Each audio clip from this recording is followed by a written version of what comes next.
नमस्कार दोस्तों, स्वागत है आज के फिर से एक छोटे से वीडियो में। और आज इस वीडियो में हम बात करेंगे जो लास्ट 10 दिन बचे हैं आपके लास्ट 10 डेज़ जो आपका PGAT 2025 होना है उसकी बस बिल्कुल ही 10 दिन बचे हैं। यानी कि आपका जो शेड्यूल है वो अभी रिलीज कर दिया जा चुका है ऑफिशियल वेबसाइट से, जो भी आप देख सकते हो। और इस पर मैंने वीडियो भी बनाई है जो आप चेक कर सकते हो। तो आज इस वीडियो में हम बात करेंगे जो आपकी जो लास्ट 10 डेज़ की जो है स्ट्रेटजी क्या होनी चाहिए जिससे कि आप इलाहाबाद विश्वविद्यालय में एडमिशन ले सकते हैं। आपको जैसे कि MA या MSc या फिर जो भी आप प्रोफेशनल कोर्सेज में एडमिशन लेना चाहते हैं वो किस तरीके से ले सकते हैं, कौन सा उसका जो इसमें जो स्ट्रेटेजी बात करी जाएगी वो एक बेटर स्ट्रेटेजी बात करी जाएगी कि नॉर्मल बच्चा कैसे उस तरीके को उसको फॉलो करके एक अच्छा से अच्छा स्कोर प्राप्त कर सकता है। तो इस वीडियो को लास्ट तक देखिएगा। अगर आप चैनल पे पहली बार देख रहे हैं तो चैनल को सब्सक्राइब कीजिए, वीडियो को अगर पसंद आए तो लाइक कीजिएगा। तो चलिए स्टार्ट करते हैं। तो सबसे पहले हमारे बात आती है क्या पढ़ना है। सबसे इम्पोर्टेंट नहीं है क्या नहीं पढ़ना है, इस पर भी बात करी जाएगी। और आप अब जो 10 दिन बचे हुए हैं इसमें सब कुछ नहीं पढ़ सकते हैं, तो इस पर बात ध्यान रखिएगा कि आप सब कुछ कवर नहीं कर सकते क्योंकि अब इतना टाइम बचा नहीं है।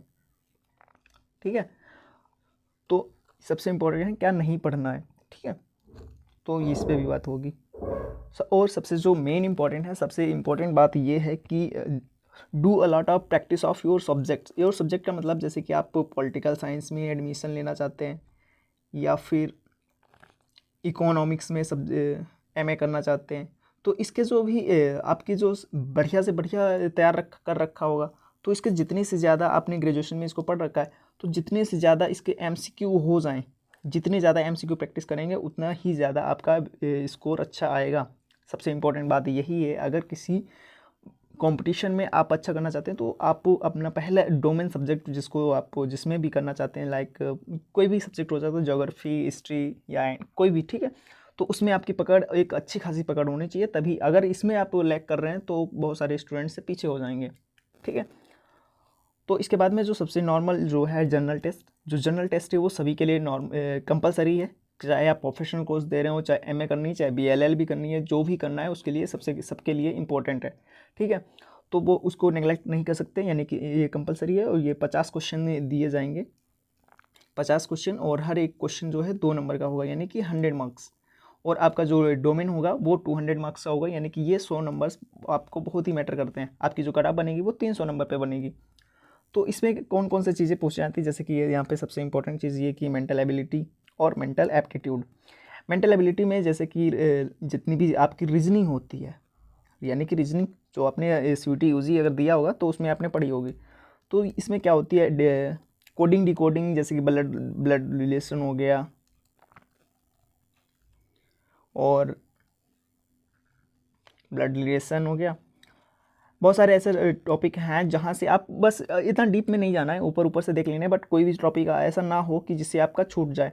जैसे कि सिलोगिज्म हो गया, अजम्पशन एंड वो स्टेटमेंट्स हो गई, और कथन निष्कर्ष जिसको बोलते हैं। फिर ये और कैलेंडर नहीं, क्लॉक क्लॉक हो गया, इम्पोर्टेंट चैप्टर है कैलेंडर।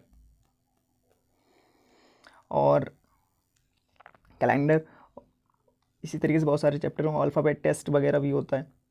ठीक है, आप देख लीजिएगा उसकी जो भी मेंटल एप्टीट्यूड। इसमें सबसे इंपॉर्टेंट चीज़ है यहाँ पे आपका जो जैसे कि परसेंटेज हो गया, रेशियो हो गया, प्रॉफिट एंड लॉस हो गया, P&L, और कई सारे इंपॉर्टेंट चैप्टर हैं like time, speed and distance. इस तरीके से बहुत सारे चैप्टर्स हैं। बहुत सारे चैप्टर पूरा कवर नहीं करना है, ऊपर ऊपर से देख लेना है बहुत अच्छे से, बट कोई भी छूटना चाहिए। बहुत ही इतना आसान क्वेश्चन आएगा कि आप कर ले जाएंगे, बट अगर आपने पढ़ा होगा तभी कर पाएंगे, अदरवाइज नहीं कर पाएंगे। तो यहाँ मेंटल एप्टीट्यूड मतलब आपकी जो अर्थमेटिक मैथ पूछी जाएगी, अर्थमेटिक ही पूछी जाती है, एडवांस नहीं पूछाएगी, तो इतना टेंशन लेने की ज़रूरत है नहीं। फिर आ जाता है GK सबसे इंपॉर्टेंट चैप्टर जो टॉपिक है जनरल टेस्ट का, वो है CA यानी कि करंट अफेयर, या फिर GK जो भी है। तो इसका जो क्राइटेरिया है वो बहुत ही ब्रॉड है, जिसमें हिस्ट्री और ज्योग्राफी, पॉलिटी, इको जिसको इकोनॉमिक्स बोलते हैं, एंड स्टैटिक GK। सबसे इंपॉर्टेंट पार्ट जो है स्टैटिक GK का होने वाला है। ठीक है, तो यहाँ पे स्टैटिक जीके सबसे इम्पोर्टेंट है। जैसे स्टैटिक जीके में क्या पढ़ना है, स्टैटिक जीके में जैसे कि इम्पोर्टेंट डेज हो गए, इम्पोर्टेंट डेज देख लीजिएगा, इम्पोर्टेंट फेस्टिवल्स, डांसेस वगैरह, ये बहुत इंपॉर्टेंट।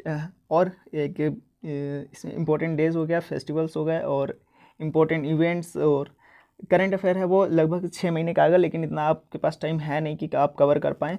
तो अगर सीए अगर ऊपर से देखना चाहें, और इसमें क्या होती है, एक बहुत सारे यूट्यूब चैनल्स हैं, वो एक मैराथन वीडियो लेके आते हैं कि जनवरी की या फिर फरवरी की टॉप 10 क्वेश्चन या टॉप 100 क्वेश्चन, वो अगर आप कर लेते हैं तो वहाँ से आपका करंट अफेयर्स तैयार हो जाता है। टॉप 100 क्वेश्चन यानी कि बहुत सारे होते हैं, वहाँ से आप सीए कवर कर सकते हैं, बट अगर पूरा कवर करने की कोशिश मत कीजिएगा। और फिर आ जाते हैं इंग्लिश हिंदी। हिंदी से क्या होते हैं, हिंदी से बहुत सी नॉर्मल क्वेश्चन आते हैं, जैसे कि हिंदी वर्तनी है, और बहुत सारे हैं वर्णमाला से रिलेटेड क्वेश्चंस आते हैं, जो कि जिसने भी हिंदी पढ़ी पहले रखी है वो कर ले जाएगा। इंग्लिश में, इंग्लिश की बात करें तो इसमें जो इंग्लिश का बच्चा है उसको कंप्रेhension पे ज़्यादा फोकस करना है। कंप्रेhension और वोकैब सबसे इम्पोर्टेंट है, वोकैब और कंप्रेhension, अगर ये दोनों पे उसकी पकड़ है तो ये बहुत ही अच्छा कर जाएगा। तो यानी कि अगर बात की जाए तो अगर आप इसमें अच्छा कर ले जाएंगे तो, और डोमेन में तो आप अच्छा कर रहे हैं, तो आपको एक अच्छा स्ट्रैटेजी मिल जाए तो आप अच्छा स्कोर कर सकते हैं। अगर आप इन लोगों को इन तरीक़ों को अच्छे से फॉलो कर सकते हैं तो आप एक अच्छा स्कोर ला सकते हैं। और सबसे हमें जो इम्पोर्टेंट बात है, हमेशा प्रैक्टिस मेक्स परफेक्ट, या फिर प्रैक्टिस मेक्स अ चैम्पियन। तो आपको प्रैक्टिस ही आपको चैम्पियन बना सकती है, जिसके माध्यम से आप इलाहाबाद विश्वविद्यालय में पी गेट के थ्रू एडमिशन पा सकते हैं और अपना एक बेटर फ्यूचर क्रिएट कर सकते हैं। तो इस वीडियो में बस इतना ही, और तब तक के लिए शुक्रिया। मिलते हैं एक नए वीडियो में, तब तक मस्त रहिए, खुश रहिए, धन्यवाद।